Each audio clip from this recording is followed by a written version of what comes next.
Muy buenas tardes. En primer lugar, agradecerles su atención. El Grupo Parlamentario del Partido de Acción Nacional en el Senado de la República acaba de tener un debate importante en virtud de que la Comisión de Seguridad ha planteado la posibilidad de una reunión en el estado de Michoacán con el comisionado especial Alfredo Castillo para ver el tema de Michoacán.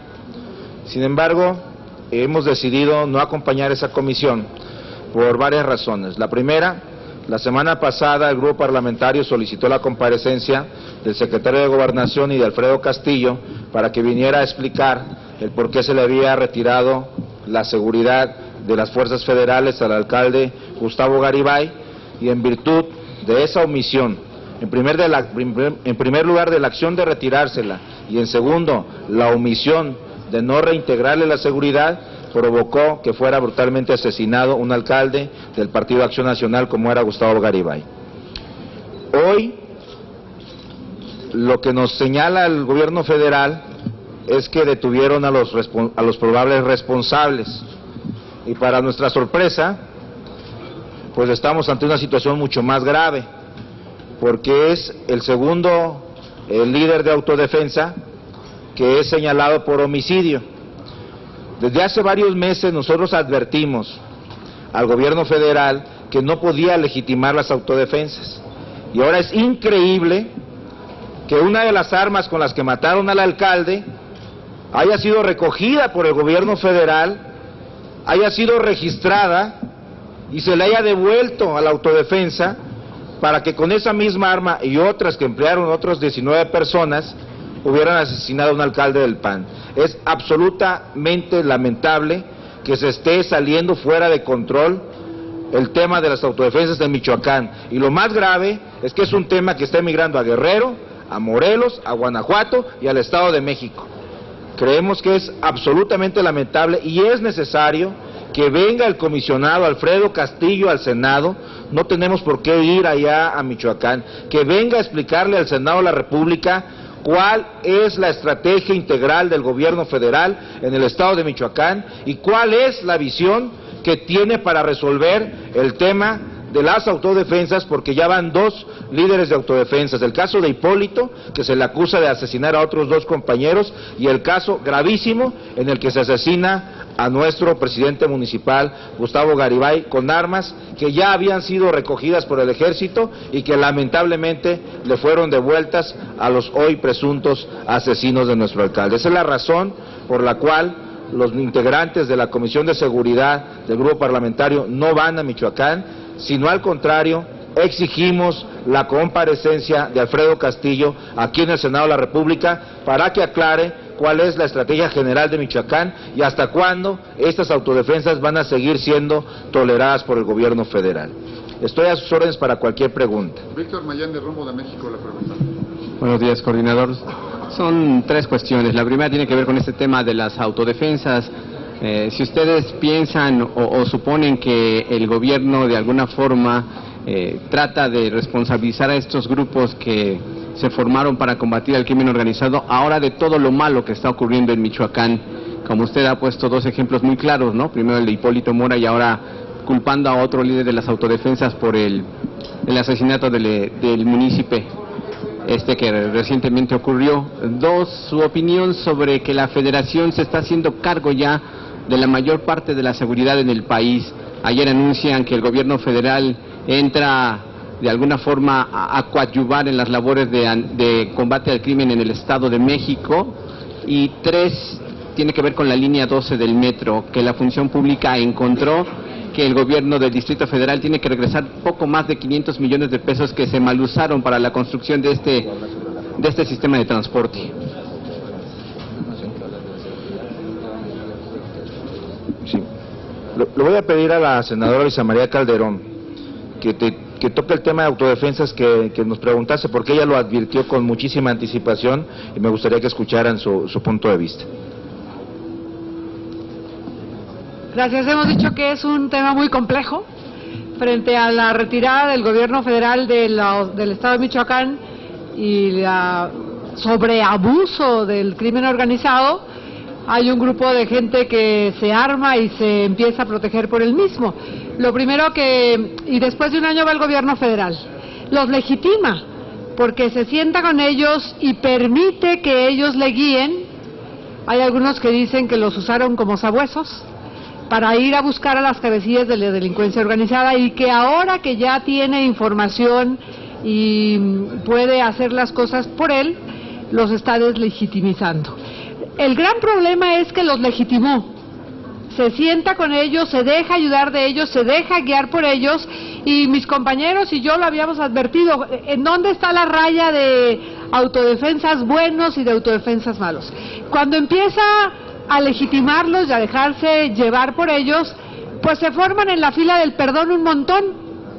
Y en muchos municipios te dicen, es que solo se cambiaron de camiseta, eran templarios porque los conocíamos, y hoy se pusieron una camiseta blanca que dice autodefensas, y van por ahí por todos lados. El gobierno se sienta con algunos, se acuerda con algunos, pero esta contaminación es muy difícil de controlar, porque ¿a quién acusas? ¿A quién no acusas? Si hoy los templarios disfrazados de autodefensa son los que palomean a los autodefensas, ¿quién va a acusar ahora a quién? Porque si dice, bueno, si no hay denuncia, ¿cómo lo acusamos? Es un tema complejo. Han dicho que ya no caminarán más y caminan, han dicho que no avanzarán y avanzan, y este tema de las armas es muy, muy delicado.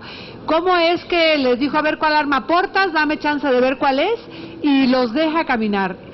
Creo que el primer problema está en la legitimización que hizo de las autodefensas en el primer momento. Y ahora creo que le toca regresar al Estado de Derecho, que es un tema muy delicado, muy complejo.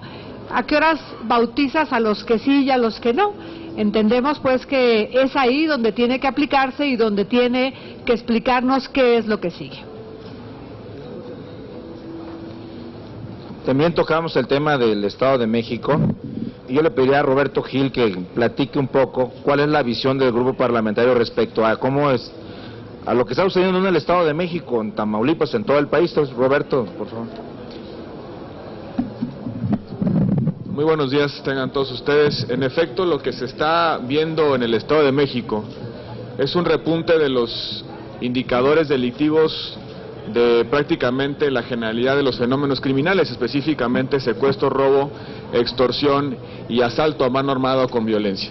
Eso tiene que ver con lo que está sucediendo en Michoacán y en otros estados de la República, donde buena parte de las organizaciones criminales están haciendo un repliegue de sus operaciones y se están concentrando en entidades federativas del centro de la República, tratando de encontrar nuevos mercados. El repunte que estamos viendo en el Estado de México y en el Distrito Federal y en el Estado de Guerrero y en el Estado de Morelos tiene que ver con una estrategia absolutamente equívoca en el Estado de Michoacán y en otras entidades federativas donde había una mayor presencia de organizaciones del crimen especialmente violentos. Ahora bien, como lo ha dicho la senadora Luisa María Calderón, en enero, cuando visitamos el Estado de Michoacán, señalamos al comisionado federal que no compartíamos la estrategia de legitimación de las autodefensas. Le dijimos con toda claridad que no era la ruta correcta mantener el armamento que tienen, permitirles que hagan operativos y que incluso realizaran actos de molestia sobre las personas. En aquellos momentos, y sobre todo a partir del mes de enero, a partir de ese acuerdo que se suscribió con las autodefensas, esas organizaciones realizaron cateos, realizaron retenes en las carreteras, la toma de Apatzingán, es decir, se convirtieron en fuerzas de apoyo a la seguridad pública de manera irregular. Hoy estamos viendo que a las mismas personas que se les registró, se les dio armas y se les permitió operar en el Estado de Michoacán, son imputados, acusados por el propio gobierno de la República de asesinar a un alcalde panista. Lo único que revela esta circunstancia es que el comisionado federal para Michoacán tiene que venir a explicar al Senado de la República cuál es la estrategia que está siguiendo en Michoacán y cuáles son los motivos por los cuales se legitimaron las autodefensas y ahora son señalados como responsables intelectuales y materiales de un asesinato a una autoridad política. Y también de qué manera Esa estrategia que se siguió en Michoacán hoy está contaminando el Estado de México y el Distrito Federal, entre otras entidades federativas.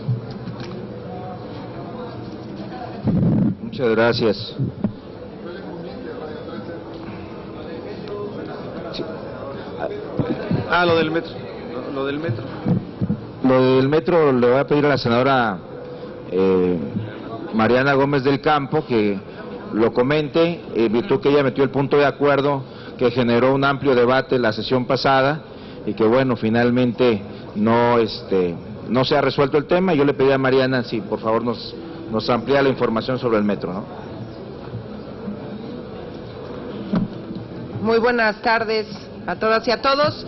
Bueno, decirles que con el tema de la línea 12 del metro hemos sido muy incisivos en la necesidad de transparentar y de rendir cuentas sobre esta obra tan grande, esta obra histórica para la Ciudad de México. Es una obra de casi 25,000 millones de pesos que desafortunadamente pues no sabemos exactamente en qué se gastó qué. Ahora nos hablan de 500 millones de pesos perdidos que nosotros exigimos que el gobierno de la ciudad y que se dejen de estar echando la bolita el gobierno anterior y el gobierno actual, que el gobierno del Distrito Federal nos diga qué fue lo que pasó con estos 500 millones de pesos. Vamos a seguir insistiendo en la necesidad no solamente de auditorías por parte de la Auditoría Superior de la Federación, sino también en que se involucre la Secretaría de la Función Pública, y vamos a seguir presionando también para que se involucre la Procuraduría General de la República. Yo sí quiero destacar que me parece una burla ahora que el jefe de gobierno sale y nos dice que está contratando el mismo gobierno de la ciudad a una empresa para que haga el peritaje y para que demuestre qué fue lo que pasó con la línea 12 del metro. Yo hago una invitación para que no sea el gobierno de la ciudad, no se puede ser juez y parte, no pueden ellos mismos estar revisando, certificando, verificando la línea 12 del metro. Aquí estamos en el Senado de la República con las puertas abiertas para contratar a 3 grandes que nos ayuden, que no tengan nada que ver con el gobierno de la ciudad y que nos ayuden a hacer el peritaje necesario que se requiere en la línea 12 del metro. Insisto, si nosotros esperamos que el gobierno del Distrito Federal nos dé una respuesta, recordar, son juez y parte, en la Asamblea Legislativa tienen mayoría parlamentaria, en la Contaduría Mayor de la Asamblea Legislativa también tienen la fuerza necesaria para llevar las auditorías hacia donde ellos quieran llevarlas. Por lo tanto, necesitamos de 3 expertos. Yo sugiero que pueda ser la UNAM, por un lado, alguna otra transnacional, puede ser europea y americana, para que de todo un poco podamos escuchar aquí en el Senado de la República a los expertos, que se haga el peritaje adecuado y que dejen de estarle dando a tole con el dedo a los ciudadanos. Necesitamos respuestas concretas y hacer algo, porque el Distrito Federal no puede esperar más, porque 450,000 usuarios de este sistema de transporte colectivo metro están desesperados porque no tienen respuestas del gobierno de la ciudad. Una pregunta más de Félix. Muchas gracias. Buenas tardes, senadores. Bueno, para ustedes una medida inmediata sería que se desarmaran a los autodefensas y desapareciera esa figura para recuperar un poco la gobernabilidad en el Estado. Por cierto, dicen que abatieron ahora a Quique Plancarte. Están por confirmarlo. ¿Qué opinión les merece? Y también una autodefensa, hoy se queja el señor Mireles de que está amenazado de muerte. Con respecto a qué hacer con las autodefensas, seguir la experiencia internacional, es decir, desmovilizarlos. Y eso implica identificarlos, retirarles las armas, revisar sus antecedentes penales, establecer un mecanismo para generar responsabilidades y eventualmente conmutar alguna de las penas, siempre y cuando se ejerza a cabalidad el proceso penal, es decir, se dilucide la verdad en la comisión de posibles delitos, y por último, generar posibilidades u oportunidades laborales, productivas y educativas. Eso es lo que la experiencia internacional indica cuando hay expresiones ciudadanas o civiles que toman las armas por cualquier motivo, un proceso de desmovilización, y hay también mecanismos de acompañamiento instrumento de Naciones Unidas para desmovilizar organizaciones de la sociedad civil en circunstancias como esta. El problema que tenemos ahora es que el propio gobierno movilizó a las autodefensas y en consecuencia hoy están en una situación que puede provocar violencia. Hay desconfianza sembrada por el gobierno de la República entre los liderazgos de las autodefensas y eso puede provocar algunos conflictos violentos, como hoy lo denunció el propio doctor Mireles y como lo ha venido diciendo también Hipólito Mora. La solución a Michoacán implica una estrategia de desmovilización inmediata que no puede seguir esperando porque mientras el tiempo corre puede haber violencia en el estado de Michoacán y puede haber más homicidios. Nada más la precisión de que cayó Quique Plancarte, ¿qué opinión les merece? Yo creo que hay que esperar la confirmación oficial y una vez que tengamos ese dato poder dar un comentario. Muchas gracias. Sería todo, senadores. Gracias. Continuamos con la conferencia de la senadora Mariana Gómez del Campo, que sube un punto de acuerdo, de eso les va a hablar, acerca de la situación que priva en Venezuela.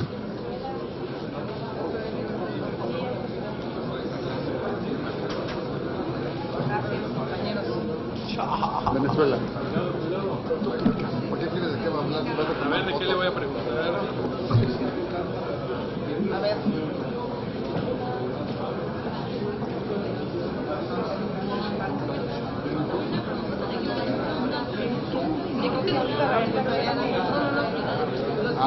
Ahorita te digo, espérame.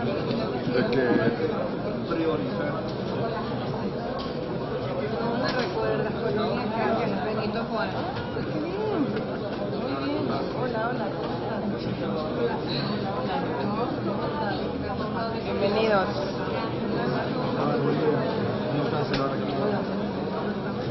Bueno, pues muchísimas gracias.